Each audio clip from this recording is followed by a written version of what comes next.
Hello, good afternoon, and welcome. Live, well, I'm live from Budapest. Where are you, Nick? Whereabouts in States are you? Right now, I am in Texas, the great. Wow, Republic there we of go. Texas. Yeah, Fantastic. my parents have a newer house out here, and we made the road trip down for over here in the States. It's Thanksgiving this week. Yes. We came down here for the week, and we'll eat our body weight in turkey and mashed potatoes tomorrow. But other than that, just chilling out. So It sounds only work I'm getting done absolutely this week. amazing. It sounds absolutely amazing. Yeah. So Books and Beer, welcome, and thank you for watching at home if you are and when you are. That's brilliant. It must be quite early in the morning for you to be jumping on the beers as well. It's it's 11 a.m. so it's not too bad.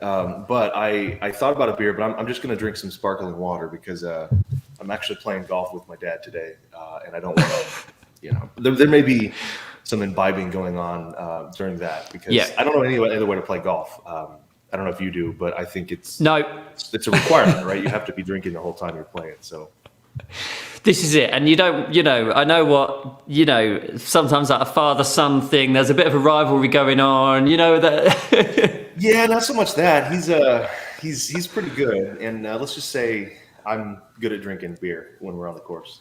So there won't be too much of the rivalry, but it'll be fun. It'll be a good time. Nice, good stuff. Good stuff. I went to but today I'm going to be drinking water. So no disappointment at all. No disappointment at all. The beers for me. We can talk books, drunk or sober. That's fine. And we can talk beer too. I mean, I definitely know my way around a beer. So if we wanted to get into it, we could definitely. I can pretend. Well, you can help me choose because I went to the shop on the way back to this hotel now, thinking I'll buy like 2 cans because that's probably an hour conversation. 2 cans is fine. Ended up with 4 because they just all look so interesting. You know how they do when you're in a different place. So I've got this one, which is called Meggy. Meggy, okay. And it's got cherries on it. Well, they're all Hungarian, I assume. Okay. Yeah. So it's got cherries on and it's 4%. So I'm assuming it's like flavored, like a fruity sort of one. Yeah, it's probably like a sour or something or a saison, with the cherry in there. Yeah, this one a bit more basic. Soproni. I just thought that sounds cool. Soproni, Like a bit more sort of straight lager, up, like a Belgian ale, some kind of style. Yeah. IPA again by the Soproni company, but a different brand. In fact, they might all be Soproni. And the final one, I bought this because it's my favourite brand of beer that I think I've ever heard of. Boozer. Never heard of that. What would that be? Nor me. This is, I mean, I can't read it. It's not in English, but it's 5% strength. So there you go. What do you reckon? What's the Ovatos? What does that mean on there? Is that the company? Ovatus Duhaj. I assume that's the type of beer. Soproni, I think, is the brewery again. Well, because they all have that on there. They all have the Ovatus Duhaj. Oh, do they? You've got you're very observant. Yes, they do. That's why I thought it was a style of beer, but then it shows up on all those cans. So I wondered. It must be. Anyway, yeah. I think I should go Boozer first, actually, as the one I picked out, and it's in a nice can as well. So there we go. I think now you have to try all 4 of them so we can understand. We need to know. We all need to know what this means. Well, here There's we no go. other way to find out. You just have to open it. This is it. That's it. Exactly. Cheers, man. Perfect. Cheers. Thank you. And happy Thanksgiving to you and your family and your friends. Thank you very much. Is there? I know Canada does a similar sort of Thanksgiving kind of thing. Do you do anything over there? Is there anything like that? Any holiday? No, we've not taken Thanksgiving. Although, from what I've heard, our Christmas is a bit more like over the top than yours is because of we don't have the Thanksgiving thing. So it's more of it's like you described, like a 4-day booze-a-thon, drink-a-thon, eat-a-thon, that's what etc. it should be. That's what I'm trying to get instituted here in America. And passing. What's it for you then? What do you do for Christmas? Everything. We will talk about books at some point. We'll get there. We got a while. Everything that we do here, all the good traditions, I think, are yours that we've stolen. But if you want to have a true American style Christmas, what you do, this is key, You wait until our Thanksgiving is done. We have a day called Black Friday, day after Thanksgiving, and you go into a big box store, your Walmart, your Target, whatever the equivalent is over there, and you stand at the door and you get trampled by other human beings, and you die. And that's how you best celebrate Christmas. And you ring in the Christmas cheer that way by dying in public, from trying to get a TV that's on sale. Yeah. That's the key. Yeah, of some really obscure brand that you've never known made TVs before. Yeah, exactly, right. Yeah. Precisely. I remember when this first came to Britain a few years back, and there were people fighting outside our Asda, which is Walmart essentially, and I was like, "What is this? Is this the apocalypse? I bet if there was an apocalypse, we'd be better behaved than if Black Friday. It's just disgusting display of humanity is what it is, and you can thank Americans for it. Yeah. No, I mean we do it as well in different times, but yeah, there you go. It's good to hear. But I mean, I would like, and I say this on my newsletter. I said this on my newsletter today. I would like to do the Thanksgiving thing here, and it's not happened this year because I'm away. But at some point we will, and I'll ring up yourself and some of my other American friends, and I'll say, right, what do I need to do? What do I need to buy? How can we do it? And yeah, we can have like a writer's Thanksgiving. Yes, all around. Because the best parts about Thanksgiving, I mean, there's the historic tradition and all that of white supremacists taking over Native American lands and all that stuff is we kind of brush it under the rug over here in America. But sure, that's part of it. But I think the best parts about Thanksgiving are truly pretty good. Obviously the food, the beer, the wine flows freely. But the friends and the family, you get to be around people that you really love, and that's the best part of Thanksgiving to me, because it really is. I know I was joking, but like we don't ever go outside on Black Friday. It's like we just have no interest in that. Thankfully, our families are all still together and love each other, so we just hunker down and watch movies, sing songs and all that stuff, and that's really the beauty of the holiday. So we could do that as writers. We could all read a chapter of our book or something, and get together on that Zoom. sounds fantastic. That sounds really, like a great idea. Yeah, like a writer's Thanksgiving. I love it. Do you find, though, being the sort of, you're a writer, which makes you essentially sort of a solo businessman, doesn't it? Or well, I suppose you work with other people as well, but you're sort of your own boss in a way. Do you find that means you spend more time doing the stuff that you love, golf and family and beer? Or do you find actually that it takes it away because you're sort of always thinking about it? That story that you're working on, you're sitting there at the dinner table thinking, right, so how will they get out of that room? How will they? That's interesting you bring that up. I want to hear your answer to it as well, because I have I think I'm going to go a slightly different route. But I am obviously a full-time author, but I'm very recently have launched a publishing company as well. Now this is what we've already been doing for years, but it's not just my books anymore. Now it's how do I promote this book of this other author, and how do I launch that well? And that's what's been keeping me up at night. That's the kind of thing that keeps me constantly. I'm like, well, my books are fine. The next one will come out when it comes out.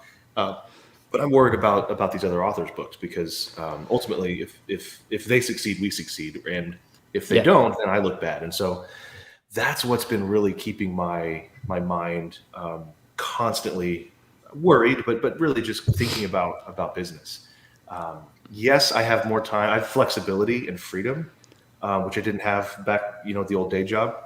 And that's great, because I can choose to come down here to Texas and still be, quote unquote, on the clock. Yeah. Still be working, right? But I get to go golf today, but I'm going to be obviously thinking about books and things like that while I'm golfing. But yeah, ultimately, it's great to not have to go, punch a time card or something and clock in at 9 a.m.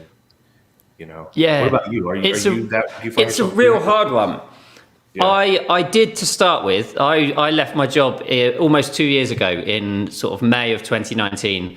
And to start with, I went at it with the same sort of vigor that I had been working, and then just thought, why did I fight my way out of this job to do this? Do you know what I mean? Yeah. To ignore my family just as much, to sit in my room just as much by the glow of the computer, to not do anything. So now I make what are we doing here? And so now I make a point of actually being like, right, I'll work a bit, I'll be a bit more relaxed at the same time. So, but it's a hard one. It's a hard one to find that balance, isn't it? Yeah, it's a balance, just like you said. And I don't think of work-life balance as a real.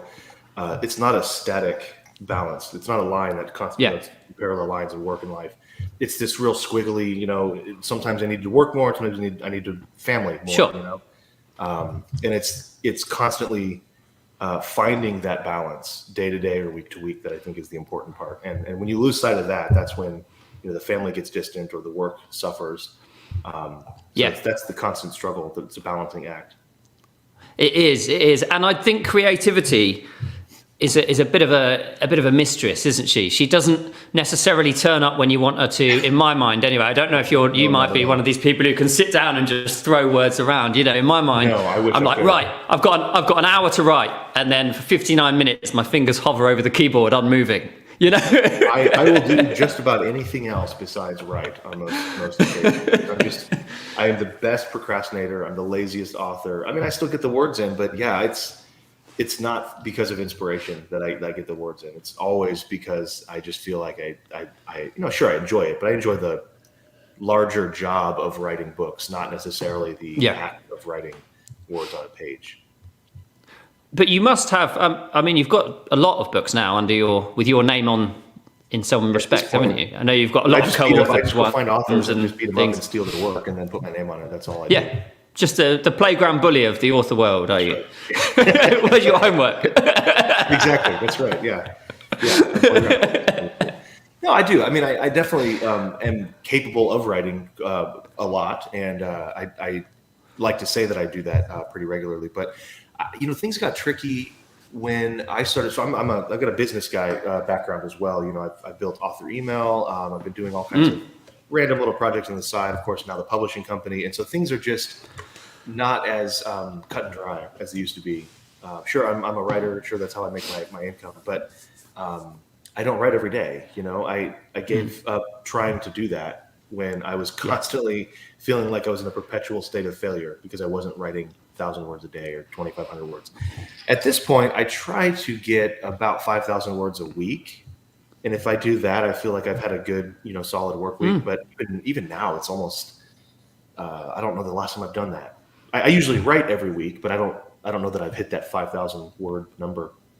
Whatever. It's all just, it's all depending on what our careers need at different times, Yes, exactly. Like there are times that I think you probably don't need to focus on the writing so much. You do need to focus on that sort of business side that you've described, or another project, another part of another strand of that work. Yeah, I got angry at Amazon, because it's like this whole concept of just you feed the beast and you got to write the next book. Yeah. And we're writing every single month. We got a book out, and the readers, and a lot of them are here. And I'm like reading their comments, I recognize their names. Like I'm sure they love that. They want another book to read, but. For me personally, my quality suffered too much. Yeah. There's writers I know that can do that, and they're fantastic, and that's their career. I just thought to myself, God, there's got to be a better way, a different way, because for me, I can't maintain that, and I will not be successful if I'm expected to write and release a book every single month, or even every 4 months. I need to have a little bit more space, and so exactly what you're saying, like it's the work-life balance of saying, well, instead of writing all the time, what if I focus on getting the backlist selling better? What is that? Advertising, promotions, rewriting the damn thing. I mean, hell, maybe the book needs to be better. And focusing my time and effort on that has been really helpful. That goes hand in hand with things like audiobook, translations, different versions, special edition, paperback, hardcover, whatever. We're getting into Christmas season, of course, and yes, true. We can sell that stuff. Yeah, from an author, kind of a mindset, like it's not just about writing more words on the page. It's all the stuff that we typically don't think about until later. Yeah, that I'm kind of focusing on now. I also feel because a book has to, in my mind, a good book should have some kind of emotion in it. Do you know what I mean? Even a thriller, even a cut and fast thriller. Sure. That is like, there should be some kind of emotive story, and that sort of stuff takes time, doesn't it? You can't just pull out that emotion and go boom, there it is. That takes time as a writer. That's the bit that I find takes the most sort of the most sort of effort to percolate and to decide what that emotion should be and how those characters move forward or whatever it might be. No, I've felt that to be true with theme as well. I don't ever, especially in the thriller world, and I say especially because I don't think thrillers are known for their thematic material as much as their plot, right? But it's very true that the theme rears its ugly head in thrillers, just like any other genre. And so I've heard it described like, you don't really set out with a particular theme in mind. It just sort of reveals itself as you write, and then if you do it well, you can double down on that theme, whatever the theme may be. And so I've tried to be open to that as I've written the later books in the Harvey Bennett series and some of the other things I've done.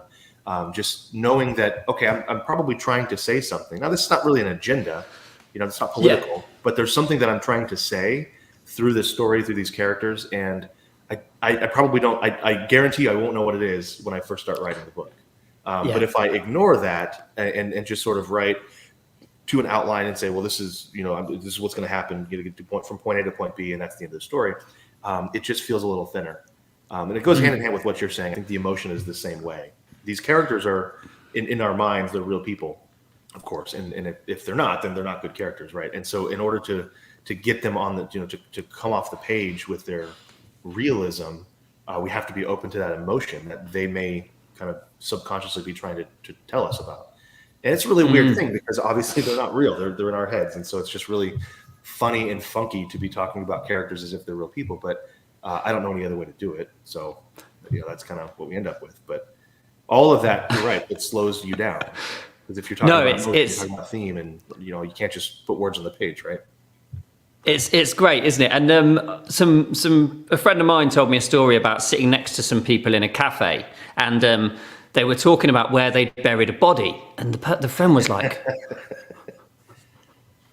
should I phone the police? Anyway, she listened in for about another 10 minutes, and they worked out they were both writers, and they were writing these books. But it's exactly that, isn't it? You talk about your characters as if they are in the next room, as if they're there and they're alive and they're doing that. Yeah, exactly.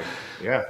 And if you can make them, make people think that you're talking about a real person, then you've done something right as a writer. Yeah. One of the challenges for me, I have a series, the Mason-Dixon series, and some of the people here I know have read that. I loved that book, the first one. I liked the second one, and I really didn't like the third one. But it's not because I don't think the books were poorly written. I did think I rushed a little bit toward the end. That's a whole different thing, what I was talking about before. But it was because they were written in first person. And so I found myself in the mind of this serial killer, essentially. And that's not me. That's, not at all. Well, I mean, I would never admit it if it were. It's not, I'm not really a crime fiction guy. I don't like true crime, podcasts, TV shows. It makes me feel uncomfortable. And so that's not really a genre that I'm a fan of. And yet I wanted to write a crime thriller. Now I wanted it to be edgy and humorous, and the guy's sarcastic. And so there's all these, and he's the good guy. It's not like he's a serial killer and killing good guys. He kills scum of the earth, that kind of stuff. But the point is, it got in my head, man. And by the end of that third book, I was like, I'm done. Like, I don't know if I want to do this anymore, because I was too close to it, Yeah. I think if and we can get into this too if you wanted, but there's an AI tool that I've been using called Pseudo-Write, and it has a filter, uses GPT-3, and it has a filter for converting from first person to third person. And it works like 90%. And so you still have to go through and read it and make sure you get me and whatever.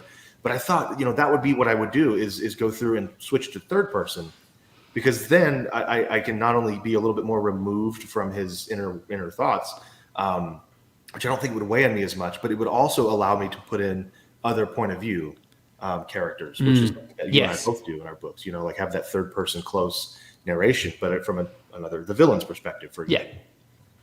Yeah. Absolutely. And that's the beauty of that perspective, isn't it? I think that first person perspective is such a challenge to write. Not necessarily because of the psychological elements that you've mentioned, like the wear and tear on your own mind, but the storytelling devices. They can only walk into a room and see one thing. They can't be aware of whatever's going on. They don't know what's going on. Yeah, exactly. So if we want to tell the reader what's happening, you have to have that first person first person point of view character go and see it, and it doesn't always. Or work, you find, or you have a load of like emails that they read, or text messages, or whatever, and you're like, you can only do that 2 or 3 times. Yeah. Right. The character runs up, hey, Mason, guess what's happening over there in the mall? There was this and this guy came in from the left, and it just gets a little bit over explained, and the reader goes, oh, I'm on to you, man. I see how the sausage is made. You're trying to info dump on me. Yeah, I get you. No, that's really interesting. Let's jump over to these comments really quickly because I don't want to neglect people listening at home. Ray says hello. Hi, Ray. Good to see you. All right. Yep. Ray. We know Ray, of course. Fiona says hello as well, as does Alison. Steve is talking about beer at golf being an absolute requirement. I was worried because, Steve is one of those guys who I've never played golf with him, but he strikes me as somebody who's very good at golf. So I was very concerned that by saying I just drink beer when I golf, that he would jump on me and say, hey, you need to take your craft seriously. You need to drink beer when it's time to drink beer. You need to play golf when it's time to play golf. That's good. So do you, as well. Completely non-books related question, although a beer related question, do you just take like a carrier bag full of cans on the golf course, or is it a bit more than that? Like it's a little bit more elegant than that. I think there's an unspoken expectation that most people will sneak on beer, or drinks or whatever. A lot of courses give you, like the nicer ones will give you a cooler with some ice in it, and they'll even toss some water bottles in there. And in my old age, I have to drink water all day as well. I can't just be drinking. Sure, if it's hot, as well. Exactly, yeah. And so anyway, but yeah, what you usually do is we'll fill up. I'm not a good golfer, so I don't have all these gadgets that I need. So my golf bag it's got a couple clubs in it. Like it's got a driver, and then some space for beer. So you just fill up your bag with the beer, and then when you get there, you drive away, so no one can see you, and you just toss the beers in the cooler. Yeah, and then you're good to go. And then the lady comes by with the beer cart, and you're like, oh no, I'm good, I'm great. Yeah, she can't see you, right? So when you said it was a little more elegant than that, you meant literally a little more elegant than beers in a carrier bag. More elegant, yeah, right, exactly. Yeah, that's pretty much what it is. You're running back and forth through the cars. Oh, get more beer out of here and throw it in the car right away. That's exactly how I imagined it to be fair, Ray says it was 2016 when I first started reading and pestering Nick with comments about his books. Only 2016. Ray, it feels like it's been decades. So Nick, when was your first book out then? What was your first one you wrote, when did you release it? It would have been 2012, I think, when it was released. I started it a couple years prior to that, but as it was the first book I ever wrote, I didn't know what I was getting into, so it took a few extra. I was like, I'll finish this in a couple of weeks and we'll release it. And I'll make $1 million, right? Sure, easy. I didn't quite make it to $1 million with that first book, but it was called The Golden Crystal, and now knowing what I know now, it was a terrible title. It was part of a comic or video game series. There was something called The Golden Crystal in that series.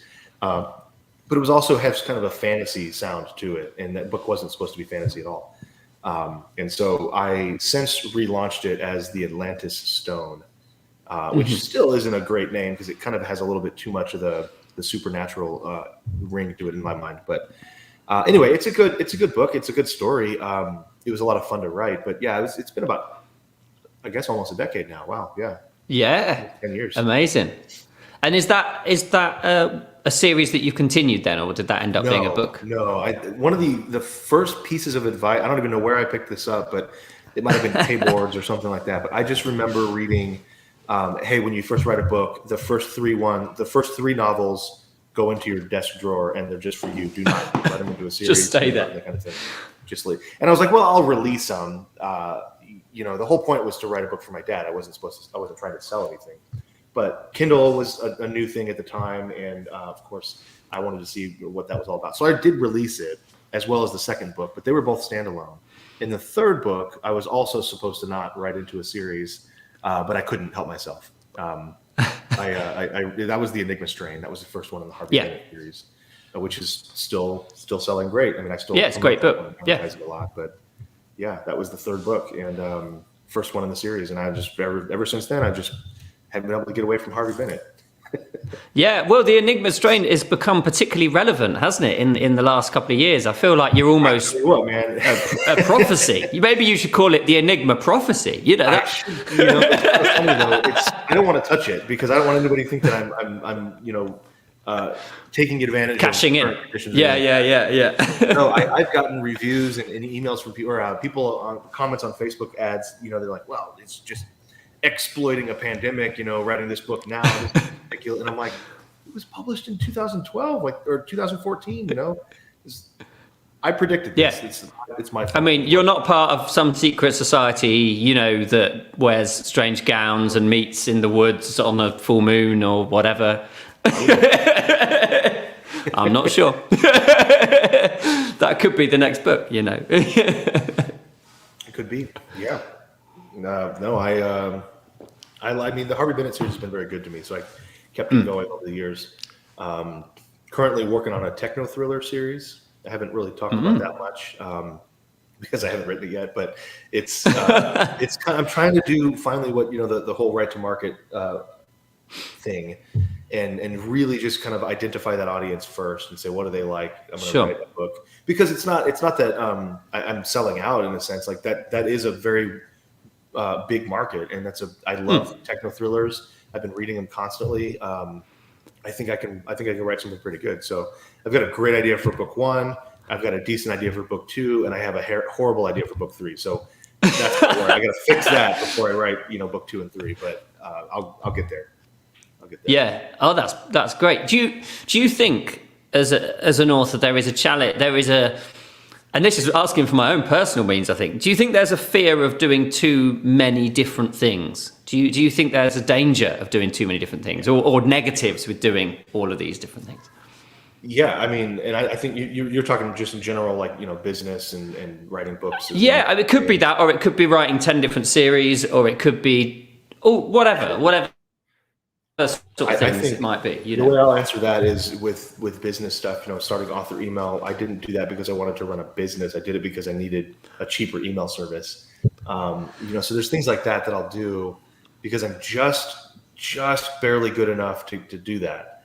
But then I don't actually have any interest in running it, you know, a day. I want to be a customer support guy for the rest of my life, which I think is fair, you know. And so what I've learned is, like, well, if I just wrote books, I'll bet I could be a pretty prolific author with one series, and I could probably be making a lot more money than I'm making now, and that's great. However, I don't want to do that. I just am not interested. Like, if all I did all day was write books, I would be bored. And what would happen is I wouldn't write books. I would sit there for a couple hours and I'd poke out a few words, and then I would go drink beer and, you know, call myself a writer and, you know, do something. And I would have a great life, but I would still not actually get the books done. I have to have different stuff every day. I want this, what we're doing right now, that's part of my work. I want to do this. Yeah. This is it for me. All day, every day. I don't want to be on a video chat, you know, 8 hours a day. But I want this to be a component of what I do. And so that's true with everything. I enjoy doing taxes once a year for a week. I don't want to do it every day. You know, so there's all these things. I'm not sure I do. Yeah, and a lot of people don't. No, I enjoy it because but that's kind of how I am, man. I think I'm wired that way, unfortunately, to be more of a jack of all trades, master of none situation where, sure, I could probably be a better writer if I focused on that more, but I don't want to focus on anything. Yeah, no, I agree with you. I am the same. You know, podcast for a bit, write for a bit, travel for a bit, do things like this. You know, and I think readers are understanding that. You know, there's people here, and there'll be dozens of people that watch this video over the course of the next week or so, and they clearly understand that this is an investment in our relationship with them, and it's not directly writing. It's not getting that next book out any quicker, but it's a good use of time, and it's interesting for us all anyway. I think it makes our books better, right? I mean, I don't want to get to the end of my life and say, well, I was a writer, and that's literally all I did all day was write the same book over and over again because I had no experiences which to pull from. I think it's much better. Isn't it? So, well, we moved to Hawaii. I got into woodworking. I came back to Colorado. Like, all these things are not what I would have designed, but they're absolutely things that are going to make their way into future books. So that's got to be the upside to it. Yeah, I mean, it's like we started the conversation off with, isn't it? The life that we have is both a blessing and a curse. It's a blessing because you can go to Texas, I can come to Budapest, we can do the job that we normally do and have a really lovely time. But it's a curse because that laptop is still there. You know, those ideas are still here. It's still working its way through us. But that's the way it is, and I don't complain about that at all. You know. No, I mean, at the end of the day, we've got the best job in the world. You know, we get to make things up for a living. We get to meet people we don't like and kill them in our books. That's just cathartic, you know, to be able to do that. But we also need to live the experiences, and we don't even have to skirt the line. Like, we can literally expense everything because it's part of our work. You know, like, it's literally just making ourselves better as writers, and no one would argue with that. So it's a great place to be, for sure. Yeah, I mean, do you find like a couple of times when I've been out and about traveling in random cities, I'll see like a dark alleyway, right? And this is not getting confessional, don't worry. I'll see like a dark alleyway and I'd go, I wonder where that goes. And normally I'd be like, whoa, don't go down dark alleyways in a strange city at night, you know. But I'm like, well, I need to know what it feels like to walk over the concrete in that dark alleyway. I want to know what it sounds like to hear the rain dripping off that roof down the back of this thing. You know? Every Luke Richardson book that I know that has a dark alley in it is a dark alley you don't want to go down. And yet, as the writer of that, you have to know what's down that dark alley, because how else are we going to make it act? Maybe dark alleys are where all the best, you know, discos are. Like, I don't know. That's why all the parties. I think you're right. I think you're right. Yeah, you gotta go down that dark alley. But you're right, man. Yeah. The smell of it, right? The trash, the steam. If you know, if it's got something coming out of the sewer. Yeah. Just everything, all that collective. Verisimilitude is the word you're looking for. I was gonna say, you know, like idea or something. Yeah, well, I was an English teacher. You know, I used to write that on the board and lecture at them. Verisimilitude. I don't even think that's a word. I think you just made it up. No, verisimilitude is a word. It means like the details you put in a story to someone in the comments. Google it and put the definition in the chat just to prove me right. Luke Richardson just made that word up. That's not. Love it. So yeah. So when you've got this new idea for a series you're writing, you've obviously got in your mind several other sort of ideas that are coming for books in the future. What's your sort of process from, firstly, where does that idea come from? Or where can those ideas come from? And what's the process then? Do you go through some kind of outlining? Do you go through some kind of research process? You know, or do you just go, right, I'm writing this now, boom. A little bit of both. I mean, I've done both. With the Enigma Thriller series, I'm at the point where my career, knock on wood, it's doing okay now, so I don't have to baby, you know, that series and make sure every day I'm, you know, okay, well, try this, try that. So I have the freedom to kind of take a breath and say, well, what do I really want to write next? What's the best way to do this? And so, yeah, I've spent a lot more time, probably too much time, researching and planning and writing outlines. And I think it's going to work better because it's going to feel more real. It's going to be a better book, I hope. But also, I think there's something to be said about just sitting down and, you know, what they say, writing is just sitting down at the keyboard and bleeding, you know, and that's kind of, there's something to be said about doing that. Where I think at this point, I've got the outline for book one. I'm trying to just procrastinate because, again, I love to do anything but write. And I'm pretending in my mind, I'm saying, well, it's because I'm going to make book 2 and 3 have all these little Easter eggs in book 1, and it's all going to be this big, cool series. And I'm like, you know, writing is editing. I can write the book and just finish it and then work on book 2 and 3. And before I even launched book 1, then go back and add those things in.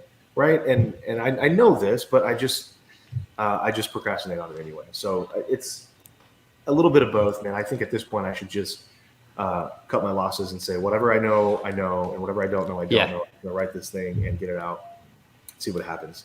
I do think it's going to be a fun book, but I want it to be, you know, the next Da Vinci Code in my mind, and like, well, I can make this like just the best book in the world. Whatever, we'll see. I don't know. Probably 12 people. There is. Well, that's okay. There is a. That's okay. There is a too much research point, isn't there? I think. Oh my God! Yeah. And it can distract from the story. It can be like, you know when you read one of those books by someone who has lived in that place for 10 years and just wants to get every little bit of detail about whatever that is into that book. Yeah, and it goes, like you can do that, and it can backfire because you'll have, you're describing the cracks in the sidewalk in Philadelphia, and you go around the corner and there's a Starbucks, and then you'll have a reader who reads it 10 years from now, and they'll say, well, I've been to Philadelphia, and that concrete is brand new, freshly poured, and there's no Starbucks there anymore. So clearly you've never been to Philadelphia, and it's like, well, okay, so maybe you just say, okay, there's a coffee shop, and then, okay, let me describe the gun. Because that's really what we're doing. I think you're right. And I think the important thing there that I've learned since I started writing is you describe a detail when it means something. So, for example, if I were describing Philadelphia, if I wanted the reader to think of Philadelphia as a bit of a rundown, dingy sort of place, I've never been, I don't know whether it is or isn't, I would describe the cracks in the concrete. If I didn't, I would describe the deluxe cars driving past or whatever. It's got to support my, my idea. If I'm writing a psychological thriller where a girl is kidnapped, I might say, well, Philadelphia is such a great city, but you can see the cracks. You can see that there's a sinister side, and then you describe the crack. That's the artistic part of it. But no, I agree with you wholeheartedly. I think there's a sense of over description that turns me off in books. And I'm first to admit I'm a pretty simple guy, and so when I read a thriller, I'm there for pacing. But, it's fast paced. I just want to move on, and I think even stuff like Clancy's, early work. He's sitting there describing every button on the panel, and I'm like, well, just push one. Does it matter? Yeah. Bomb. No. Yeah. That's what I want as a reader. So I tend to lean that way as a writer as well. I agree with you. And you don't want to be sitting there describing it all. And as you say, once you've done that, that can be where you trip up, where people say, well, I've been on the Starship Enterprise and there wasn't 6 rows of buttons, there was 5. You're like, okay. You're always going to get the guys that the gun porn, the military folks that are like, well, Glocks don't have safeties. I'm like, well, that's fair. But we don't really need to hover over what shape the gun was in the hand and it felt a certain way. It's a gun. Okay. It's a gun. It's boom, boom, boom. It shot the guy and he's dead. That's the important part. That's what we need to take away from this. It's tricky to do that, but no, for me, for the techno thriller series specifically, it's not really the descriptions of places or people or things. It's more the puzzle aspect of making it all fit together well. I'm not a programmer or developer by trade, so there's going to be some things that I describe that I need to get right without getting too far into it about how he programs his way out of a hole or something, And so, but I can't just be like, he programmed his way out of the trap. It's got to make more sense and be plausible and believable. And that's the trick is getting that stuff right without overdoing it. Something that really irritates me in books and films and TV programs is you get 2/3 of the way through the book and the character suddenly develops the ability to speak Russian or Czech or some obscure random language. Yeah. And he just starts to, and I'm like, surely that should have been mentioned earlier that this guy is a brilliant linguist, in some subtle way, So I've been actually, there's a friend of mine who is in the Air Force. He's actually in Space Force over here in the state, the newer thing, which is, it's got his whole fun side, but it's a real thing, we're actually the Space Force scared of China and their capabilities and all that. And so we're trying to figure out as I say, we, as if I'm in it, but I could never tell you. But anyway, he does real stuff. The Rods from God program, which is basically a piece of rebar that they just propel, and it hits and it can devastate a city block with no explosives at all. Stuff like that, right? And so I'm talking to him about all this to try to figure out how to make my character have some of this skill set and background. Anyway, the whole point is, because I'm so tired of writers. In order to do exactly what you're saying, is they'll make him a Navy SEAL. Because as my Air Force friend says, the Navy has a better press team. So they're badasses that can go do anything, that can speak any language. and they're computer programmers. They also play guitar really well, and they also can sing and have a beautiful voice, and of course their muscles. They just do everything and they're perfect, which is, they do a lot of things, but that's inaccurate to say that they're just perfect in every way. They can do anything. And so that's an excuse and kind of a cop-out as writers to just say, well, this character's a Navy SEAL. And so then later in the book, when they need to speak Russian, all of a sudden they can. And we as readers go, well, they're a Navy SEAL. Of course they're going to speak Russian. Of course they can. Yeah. I mean, actual Navy SEALs must be really disappointed when chatting up girls in bars when they say, oh, so can you do this and this and this and this? And they're like, no. I read a book where in order to survive, he had to unicycle while juggling chainsaws. Yeah. I could live in the Arctic for a month without anything, but, I can't speak. Exactly. So that's a roundabout way of saying, yeah, you're totally right. And sorry, the dogs are losing their minds here. Are they done? They're never done. Anyway, they're done. There we go. They're done. No, I absolutely agree with you, and it's nice to hear someone who's written as many books as you thinking the same sort of ideas as me. We'll have a quick look through these comments because I can see people have been talking in our absence, or whilst we've been chatting as well. It's mostly Ernie. Just. I think we've gone a bit frozen because it's not working for me. There we go. Steve is not very good at golf. Steve is very good at. Are you there? Oh, that's me. I'm coming. I'm going. I'll just sit here, and I think it will come back in a minute. I'll read some. I can't put them on the screen, but I can read some. I think I'm back. Yeah. Okay. I think I'm back.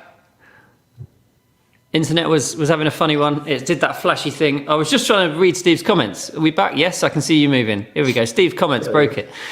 He says he's not very good at golf. Steve is very good at beer. It's a good mix.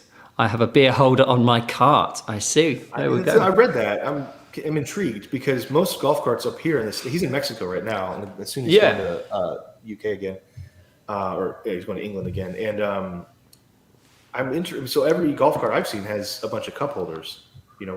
That they hold beer. I don't know what that means. I have a beer holder on my car. I'd like to see that. Yeah, but I'm sure he'll share a photo when he goes next time. Alison says you'll be carrying a gallon of water. I assume she means when you go golfing later. Yeah, and she also. I'm usually about a gallon of water a day kind of guy anyway. So that's absolutely. I'll be drinking a gallon. It's Texas. I mean, it's November, but it's Texas. You never know. It's going to be 117 degrees by the time we end, I bet. Still got to be warm. Yeah. Alison says she loves the Ember Clark. She loves Ember Clark in the Assassins series. Oh, thank you. Yeah, that's actually the brainchild of Jim Heskett, my co-writer on that one. He had this idea for an assassin, the Denver Assassins Club and all that. I know Allison knows all this, but I always wanted to write Harvey Bennett's younger brother into something. And so that became the boyfriend-girlfriend pair in the Assassin series. That's a good one. That's a good series. Yeah. No, in fact, I wanted to talk to you about Harvey Bennett because I've just read the first book in the series. And what's interested me about him and what I like that you've done is what we just talked about in a way, but he's got these flaws. He's got these things that he's not great at. Like he doesn't get on aeroplanes, as an example. He's not very good at sort of interpersonal contact. And in this first book, we've discovered some of the reasons why, but not all of them. And I'm sure you'll explore them later in the series. But how much of that was conscious in your writing of that? Because that was one of your earlier books. Did you think, I want to write a bit of a sort of a real man, a sort of everyman, I suppose they call it, don't they? Very conscious. Yeah, I did that on purpose. That was probably one of the few things I think I got right that readers have resonated with. But when I first wrote a book, the challenge was, can I write a book? And then the second book I wrote was, can I write this female protagonist who's a mom as the main character? And of course, the answer was no, it's garbage. I actually, halfway through the book, sort of made her ex-husband like the main character because I'm like, well, I know I can write a dude. So it was pretty bad. And then so the third book, the Enigma Strain, the challenge that I set for myself was, can I write a male and female protagonist, like two different people that kind of interact? And I think that's where the reader's love for Julie and Ben's relationship started. I mean, I know it was because that's the first book. But I also very consciously said, I love Lee Child. I love Jack Reacher. That's such a fun series. But Jack Reacher just is. He's not really a character that has any arc in any way, which is fine because it's thrillers, and Lee obviously is a great writer and can get away with it. But I didn't want that. I wanted, again, the anti-Navy SEAL, where I was like, what about the guy who is going to end up being this superhero type person? But how would you actually get him there? How can he actually learn and develop and literally train as a civilian to get there? And I think that's more attainable because most of people reading it that aren't military, like there was never any route for them to do that. And so I'm like, well, that's kind of cool if we can invent this thing called civilian special operations, where he starts to develop and train and become, a trained soldier in a lot of ways, but somebody who's not tied down to one branch or one area of service. So again, I did a lot of things wrong. I still do a lot of things wrong, but that was one of the things I did that I think I got right was, what if it's just an everyman who's forced to do something? And if he has any superpower in the early books, it's that you can hit him a lot and he just keeps bouncing back. It's very strong. That's it, But that's me. That's that's it. I can't really beat anybody up, but you can beat me up, and I'm probably going to keep getting up more. That's it. So that's kind of why I wrote that way. Was he's this big beefy dude that is otherwise completely unskilled in a lot of ways, but I wanted to get that not in a way that was boring. I had to make it intriguing enough that people would want to keep. And that's where the cast of characters comes from, So Amazon Code and then Ice Chasm, you start to get all these other people that are joining their team. You need somebody who can shoot and somebody who can, run and jump and fight and all that. And so as Harvey is learning those things, he's got his friends that are already, skilled in those ways. Yeah, I think you're right. I think it makes for a better book in my mind. And I think almost the Lee Child books, and they're almost a product of their time, the sort of 90s, the early 2000s, where we saw that figure a lot, that cut out superhero man who couldn't be, but now in the 21st century, we're wanting blokes who are a bit more sort of, well, I'm saying that, I'm hoping that we're wanting blokes who are a bit more sort of emotional and, in touch with themselves and the world around them, That really is. I think you nailed it. That's kind of where we are now. Is we want humans, not just men, women, whatever. We just want people to treat us as people, and empathy and all those things go hand in hand with it.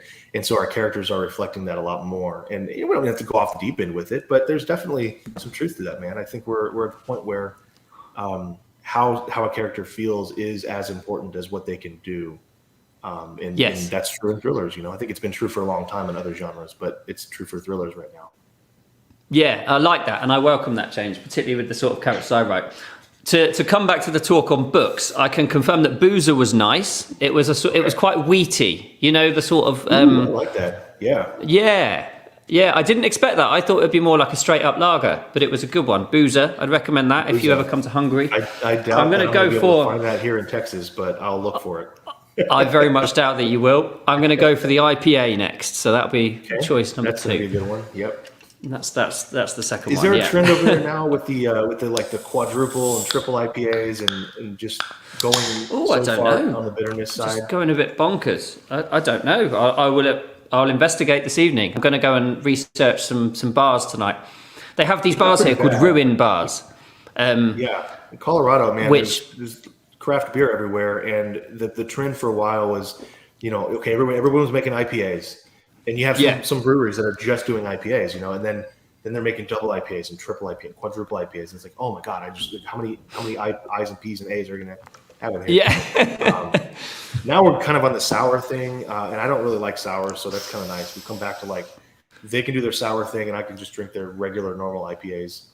And wheat stuff and, lagers. Do you know what? In the last couple of weeks, and it may be the temperature changing, I've got really into drinking stout and porter, proper dark, thick beers, Yeah.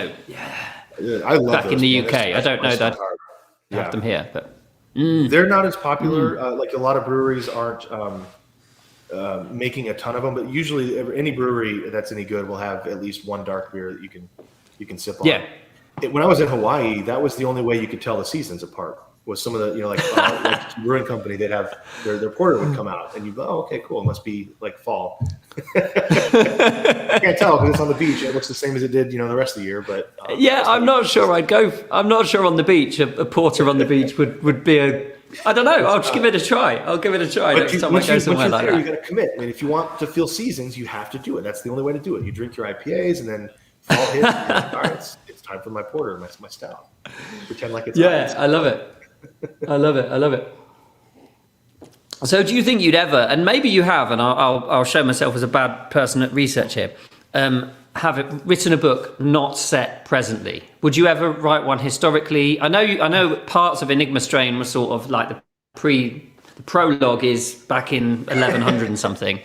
Yeah, I'm known for putting like 1,000 prologues in the beginning. Half the book is prologue. And that's because I love the history. I love the historical fiction aspect. Yeah, I've got that. Yeah. I got that you love that. So I wondered whether you would go ahead and set an entire novel. Just get it over with, man. Set the entire novel in 1260. You need to go check out the YouTube channel. I'm not going to say who it is, but this person is in the call right now. They're in the comments, but they've got a YouTube channel where they actually read the Enigma Strain aloud, and they talk about the prologues in there, and it's very fun. That's all I'm going to say about it. Okay. You can probably guess who it is, but to answer your question, I have written a little sci-fi. There's a book that is currently unpublished called Relics, which is like almost a post-apocalyptic, but it's more focused on kind of the future technology side.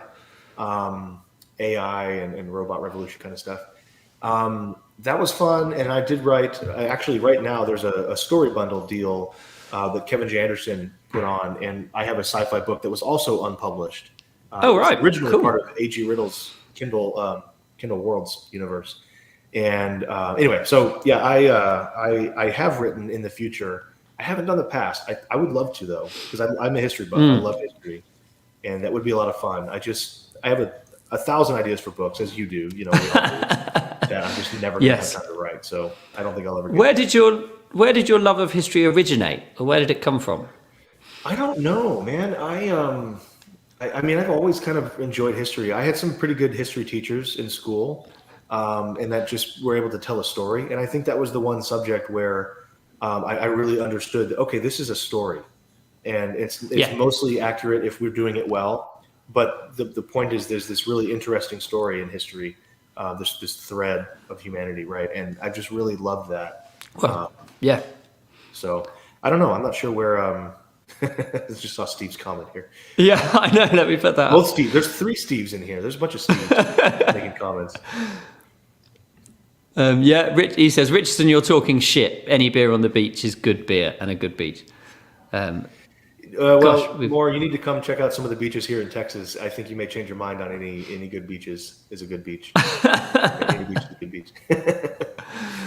Wilma said she's not a beer person, but occasionally use it for steaming fishing. Fine. Hey, love it. Love Absolutely. Yeah, man. That's good. Well, I'll come. You steam your fish, I'll drink the beer afterwards. How about that? Yeah, absolutely. I love it.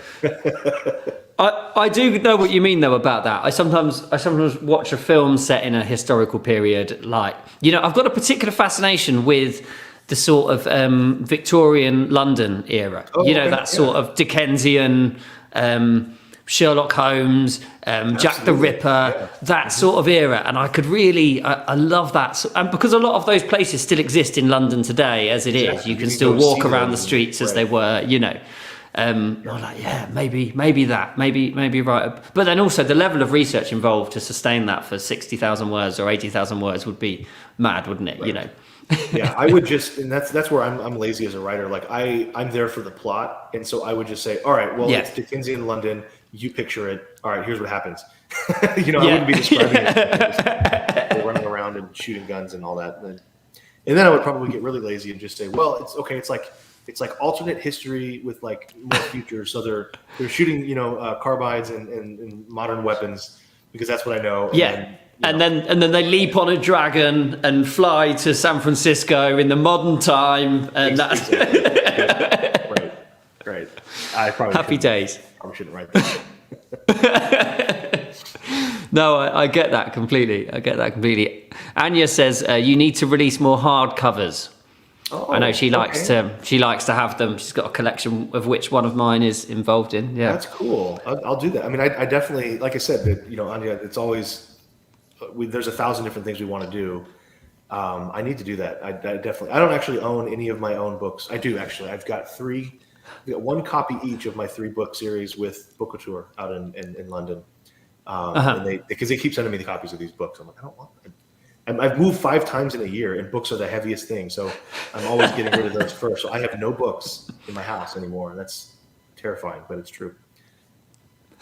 I need to get so I'll get some hardcovers made, and I'll buy some. I'll send you one. Yeah, brilliant. And I've got to show Ernie's comics. It made me laugh, but we were mid-conversation, and now I've lost it. There we go. Great to see that Kevin Tomlinson is doing interviews again. But mate, you can get your own back next week because Ernie is joining me. He's the next guy on. So I'll be around. Let's just say that I'll be around. I may have to steal the link and sneak into the StreamYard chat. Yeah, absolutely. Which I've been known to do. I've been known to do on occasion. If Ernie shows up, actually he doesn't even know this, but Ernie, look out your window right now.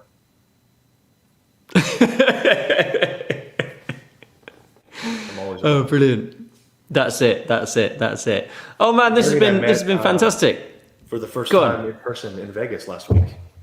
No way! That was the first time you met in person. First time we met. Yeah. And I thought you were just like that terror where I'm like, I don't know if he's going to be like this fat middle-aged woman, if or if he's really Ernie, like it was one of those because Ernie, that sounds like a name somebody would make up. That doesn't sound like a real name. Like the Catfish TV crew are there waiting for you. Exactly. I thought it was like a TV show or something. But no, he's real. He's real, and I'm real. And I don't think Kevin Tomlinson is real, though. He's the one that wasn't there. So if any one of you was an android, he'd be the one that you would put her down as that. True. Yeah, exactly. Oh dear.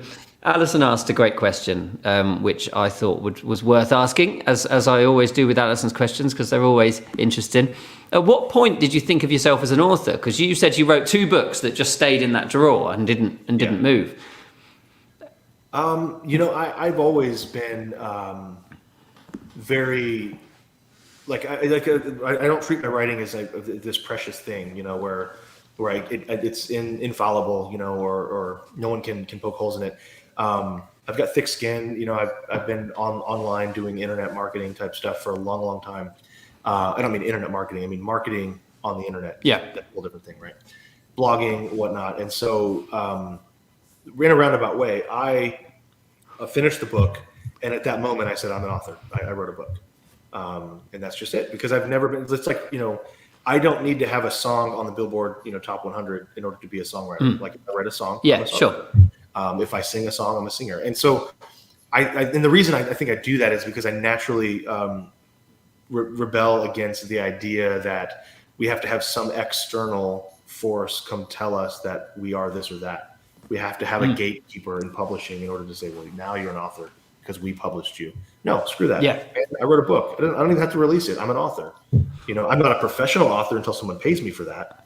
But I've always thought that. I've always thought, hey, well, if you have been on TV in a show for an indie film, you're an actor. Call yourself an actor. Yeah. Don't feel like you have to get to Hollywood and be known.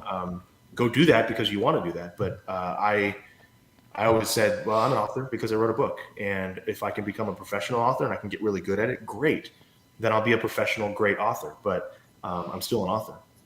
So I think that's important, isn't it? And I think it takes real grit to have finished the book in the first place, actually. And I get a lot of people, and I'm sure you do, who write to me saying things like, I'm trying to write a book, I've got the first manuscript, I'm working on this, that, and the other, And the best advice is just bloody carry on, isn't it? Just keep going. Get up every day, write a few more words, do a bit more, keep going, Because a lot of people think they're going to find some success like that's some mysterious thing happens when you finish a book. And the sad truth is not a damn thing's going to happen. You're just going to have written a book. And that's very cool. But that's not some all of a sudden you're in the secret club where, you get to drink beer and be on the phone while your book's making a ton of money on this. Here we are. Welcome to the secret club, man. Secret club. Yeah, man, you just get up and you write a book. And if you don't like the process, you're not going to like being an author, because that is what an author is. It's a process, it's systems, it's goals, but it's really systems working toward those goals. And if you don't like that, if you don't like the daily grind, or in my case, the weekly grind of having a word count goal and all that, then, you know, it's probably the wrong career, you know? Well, this is the thing, isn't it? Like you look at a rock star or a music star, you know, like Miles Davis or one of these guys, you know, they pick up their instrument and they play an amazing song that can never be repeated. And fortunately, some of those have been recorded and are now part of our lives today, you know, but that to actually do took them the length of time it took them to play it, you know, but obviously there's all the training that went into that. Yeah. For me or you to do that, there's no way we could just sit down and just hammer out the book. You know, that's not how it goes, is it? It's a completely different discipline. And some preparation, not to mention the practice for years that went into what we do. And that's where I am. I'm still getting better, and I still want to get better. But it reminds me of that I don't remember his name. Was a pianist, a famous pianist, and he was going around and playing concerts. And this lady came up to him after the concert, and she said, "I would do anything to be able to play like you." And he said, "No, you won't, or no, you don't, because what he did isn't special. Sure, he has a special, you know, talent that he's developed over many, many years, but literally anybody could have done that if they had chosen and done the same path, right? So that's kind of how it is. I would do anything to play like you. No, you won't. You wouldn't do anything because you already would. Because if you could, you would have done it. Yeah, you would have done it already. No, it's if you really wanted it. Yeah. It's you're right, absolutely right. I think that's it, isn't it? And you just got to keep going and sort of working the way forwards and working the way to go. I don't know if you've seen a film. I had this sort of thought a week or so ago, which is a surprising one, actually. I don't know if you've seen the film Layer Cake. It's an English film of about 10 years ago, and it's about gangsters in London. And the film opens with this guy who thinks he's made it. He thinks he's like the dog's bollocks. You know, he thinks he's like the big gangster of the town. And it goes through the film, and he gets in charge. He sort of sees a rival gang group and all this sort of thing. And essentially, the story of the film is that he's not the biggest gangster in town. He might have a nice car and a couple of betting shops, you know, but he's not that big I am. And it's all about the layers. That's the whole point. It's all about the layers. So you're right in that first novel, you're on this layer. You're right in the second novel and selling a few, you're on this layer, and so on and so on and so on and so on, you know. And I like the sort of analogy, the idea that it brings up. Yeah, Stephen Taylor says he loves Layer Cake. Can you understand how that could be a metaphor, Steve Taylor, for your for the writing journey? A lot of Stevens in here. There's like we got Steve he's a friend of mine. Stephen Moore, he's not a friend of mine. I pretend like I don't know him. No, I'm just kidding. Well, Stephen Moore. I don't know Stephen Moore. Well, you need to check his books out. He does. If you're into sort of thrillers set in London, and he says he thinks the Layer Cake analogy worked. Oh, brilliant. Love it. Man, this has been great fun. I really enjoyed it. Thank you for joining me. Yeah. I'm glad Ernie and Steve were here to heckle us along. You know, God knows we would have to carry a conversation on our own without them for an hour. They couldn't let that happen, could they? I know. We just couldn't have done it. We'd have been and ahhing all over the place, you know? That's right. Oh, no, it's been fantastic. I love doing this. I wish I had a beard. I just decided I stayed up a little late last night working, and of course working means, you know. Yeah, I was going to do this when you said working. Yeah. Working, right. So I thought I'm probably not gonna. I don't need to start Thanksgiving tomorrow. Like my wife and kids come back from Austin today. There's got to be more beverages this evening, so I'm like, I probably shouldn't start with a beer at 11 a.m. Normally that'd be fine, and I'm not going to judge anybody who does. But I was like, oh, there will be some way. That's all right. There's no reason to get it in now. Yeah, well, next time we'll do one at a more appropriate time for you, and I'll stay up a little bit late, and we'll do a chat. Is normally appropriate. I'm just thinking the holiday season here is pretty much just drink until you can't feel feelings anymore. So this is a question that American listeners will sort of roll their eyes at and go, "Course it is," or "Course it isn't." Is Thanksgiving always on the same date, or is it like Easter, so it changes around the? Yeah, it's the second to last or last Thursday of the month, depending on how many weeks are in December. It's really weird. This is actually some cool history too. I think it was Teddy Roosevelt maybe it was Franklin Roosevelt, one of our glorious presidents, had this brilliant idea. They don't really do much, but what they do like to do is mess around with holidays. And so they came up with this idea and it was based on capitalism, of course, because America, right? It was based on getting people to actually do what Black Friday is now, which is go kill other humans by buying and purchasing TVs and fighting over them. They had this beautiful vision for that many years ago, and they decided to put the Thanksgiving holiday. It's always on a Thursday, and it's either the second or last Thursday of the month of November, depending on how long the next month is. I think that's what it is. But it's essentially to make the Christmas shopping season longer.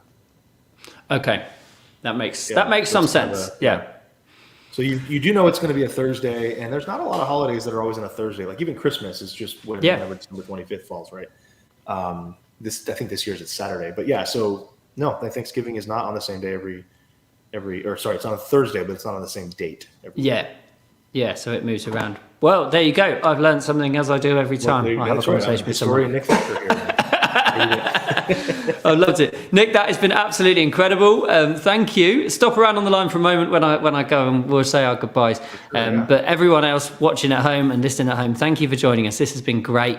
Ernie, the great Ernie Dempsey, is joining me next week, which will be fun. Nick will be in the comments offering some insults, I hope. I'll be correcting whatever he says. Yeah, so anything he says, I'll Google it and verify. I'll be like the fact checker for his talk. For his claims, big claims that he's going to make on the show next week. Exactly. Yeah. Thank you so much. And remember, even if you're watching this after the time, you can still leave a comment and say hello, goodbye, whatever you want to. I still read them all, and they're all really appreciated. Cheers so much, and I'll see you next week. Bye, guys.